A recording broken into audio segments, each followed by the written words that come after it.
Hello and welcome everybody, this is Aprilian and you are watching the first video in a hopefully long series in which I will provide you with some footage and hopefully some tips about playing a center in NBA 2K13 MyCareer mode. As you will see, I'm playing and recording this on a PC, but I also own the game on PS3, so hopefully all my tips will be relevant for PC and for console as well. What I'm planning to do with my center in the game is to build a Kevin Garnett, Tim Duncan type of post player. Do you know the enemy? Do you know your enemy? Well, gotta know the enemy, right? But of course with a White Howard-like athletic player.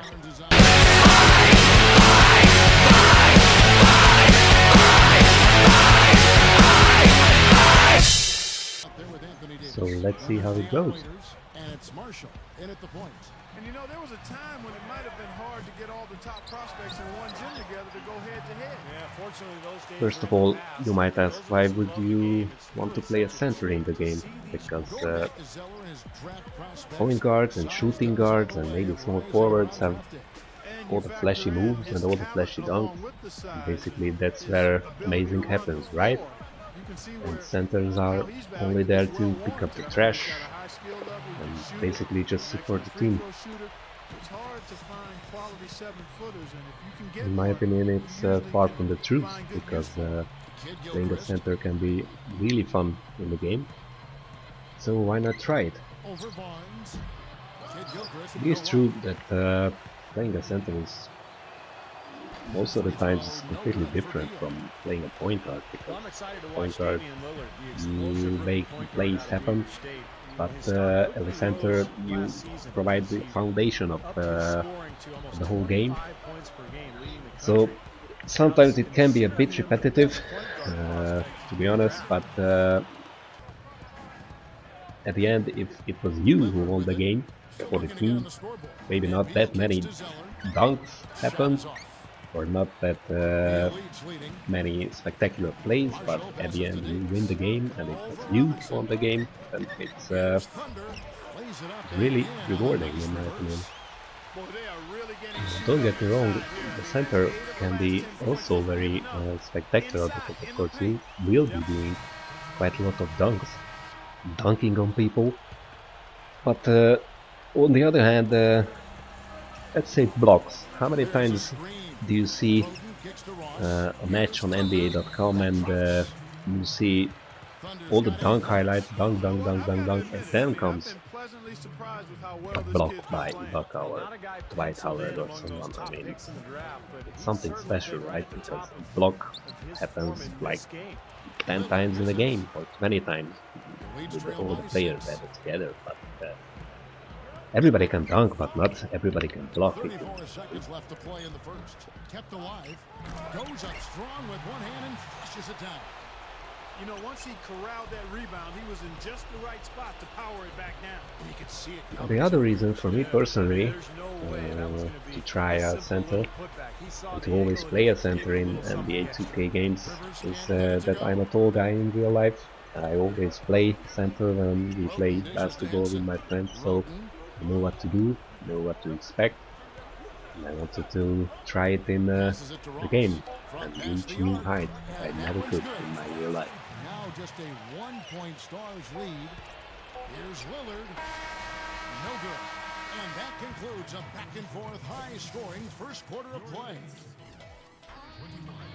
The third reason why I want to make this series is that if you check on YouTube or 2K forums, you will see that not that many players play center in the game. So I thought that maybe some tips and some footage will be welcome, and hopefully you will agree. Thunder, he's in at center. Terrence Ross is out there with Tony Rote. Then there's Mo Harkless, and it's Henson. The last reason why playing a center is really rewarding in the game is that you basically level up faster if you play alright, or you play well, because for some reason in the game you get rewarded much higher for doing your job in the game than with other positions. Let's say, for example, you finish a game with 30 points, 10 rebounds and 5 assists. Now if you play it as a shooting guard, then you will maybe get an A minus or maybe reach A. But as a center, you will be way above A plus, which means that you get more VC at the end of the game, which then means that you level up faster. Also, most of the individual moves that you perform give you more team rating, especially if you play as a post player center, because for example, let's say that you go into a post, you get the ball, you do a post spin and dunk. What do you get? You get score from post, good shot selection most probably, and slam dunk. And if you add in an and one, then you are almost a full bar up. And of course, let's not forget about setting screens, which is basically what you will be doing a lot at the center. If you set a screen and your teammate scores, then that means that you get a reward for setting a screen and then setting a screen for score. So it's a double reward again. And as you may or may not have found out, setting screen is a bit bugged, or at least seems a bit bugged, because if you set a screen for point guard or shooting guard and then move for like 5 seconds, so for 5 seconds nothing happens, and then your shooting guard or point guard scores, you still get the set screen for score bonus. So it gets a bit of a delay and you still get the reward. And since we are already in the third quarter, just a few quick tips and then I let you enjoy the game, because quite honestly I'm having a decent game in the background. Just two things to look out for as a center, which you might not find on other players, or might not find them often, are the 3-second violation and the post violation where you stay in the post for too long. Now with the 3-second in 2K11, it was like if you watch the circle under your character and any part of it was inside the paint, then you were considered to be inside the paint, so that counted towards the 3-second violation. So you wanted to move out quite far from the paint, at least so far that the circle doesn't touch the paint. It's quite similar in 2K12, so it's better to move out on offense and on defense as well. On defense, however, if you are standing close to the opponent,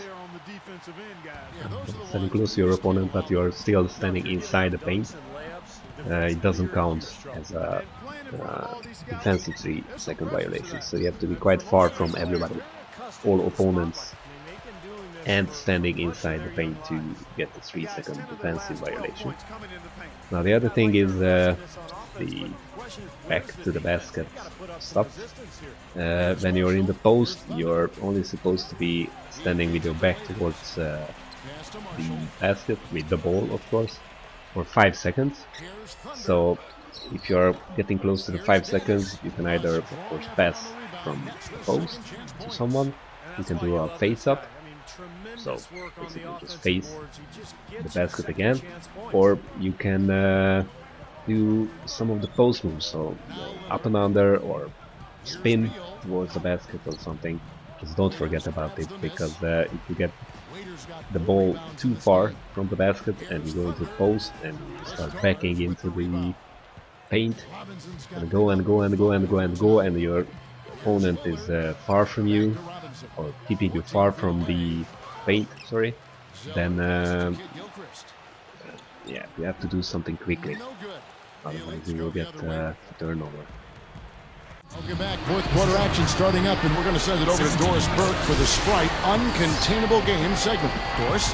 Thanks, Kevin. And it's the elites with the Uncontainable Game Award for the offensive stretch they put together. Some lockdown defense early on is what allowed them to build their lead.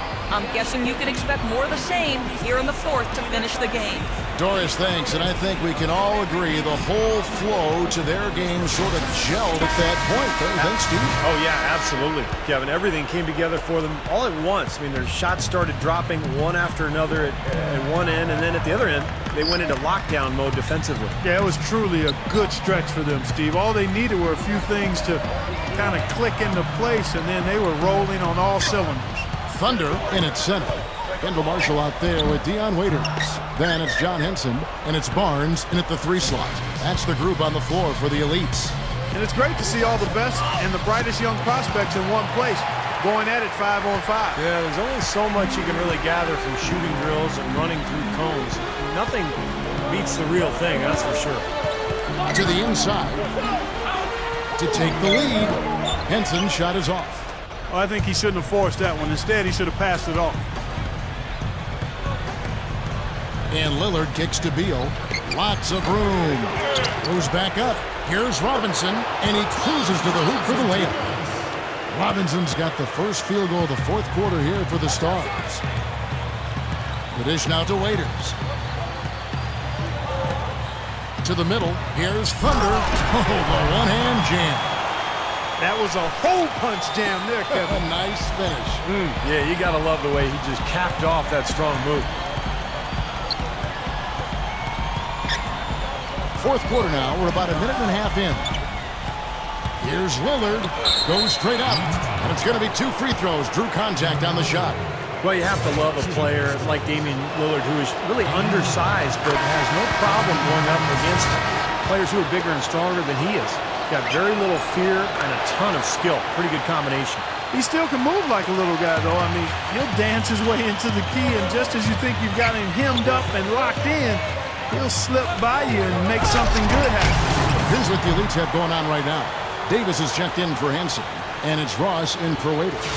Great finish there, Kevin. Took it strong to the cup. Yeah.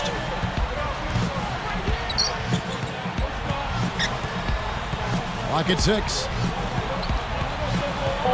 Lillard dishes to Kid Gilchrist over Barnes. Kid Gilchrist, no luck. Now Marshall. Guys, a potent offense right now. Yeah, Kevin, really the offense is flowing quite nicely right now. Playing with a lot of confidence, just some self-assurance. I like what we're seeing. They've given up just 8 points in the fourth quarter. You look around the gym, a lot of movers and shakers in attendance. Yeah, you sure are. And if you want to be seen by an NBA front office, this is the place to be. It's just one game, and you've got their full attention.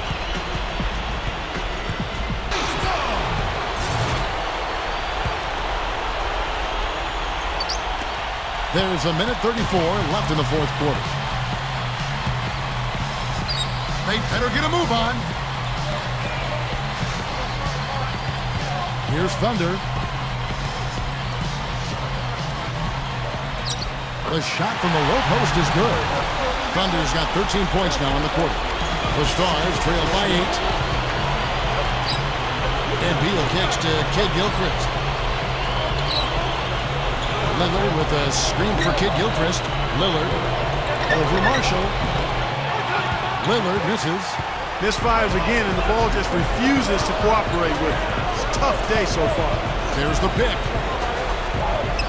Barnes kicks to Marshall. There's 47 seconds left in the fourth quarter. Here's Thunder. Goes up. Up and in on the layup. And it's a 10-point elite lead. Doesn't look like they're going to take it easy on them down the stretch. It certainly doesn't look like it. I mean, they're still aggressively attacking the basket and putting up points. Feeds it to Lillard. With the drop step. And he's back in business as a jumper finally drops for him. Well done, finishing that one off. And it's the elites with the ball. Tries to save it, and so out of bounds it goes. And they'll keep possession. Some changes for the elites. Jones checked in for Davis. Ross comes in for Waiters. And Roten subbed in for Marshall. Rivers, he's checked in for the Stars. 2-second difference between shot clock and game clock. Here's Thunder. And the shot is good. Thunder's got 33 points. I think we can chalk this one up. The goal now is just to run some time. Yeah, I think it's time to get the bus started now, boys. Fires, high post. Here's Zeller. Nice second effort. Good job staying with it. Nice putback. That's why you want guys working hard on the boards at both ends of the floor. So the elites win it. Well, it was a fun one, but the elites just had the better day. And they'll have a little bit of bragging rights here over the Stars as the draft nears closer. And although this isn't a league game, you could tell each player out there wanted to win. I mean, no question about it, this was a competitive affair. And there was no shortage of action on either side of the ball. Thanks for joining us for this broadcast of the NBA Rookie Showcase. I'm Kevin Harlan for Clark Kellogg and Steve Kerr. We'll see you next time.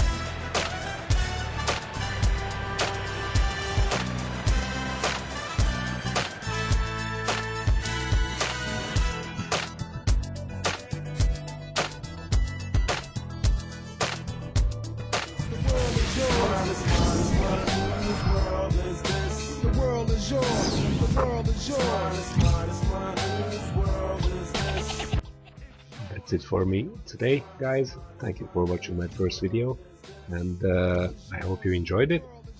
And see you again next time with my NBA draft and beginning of my career.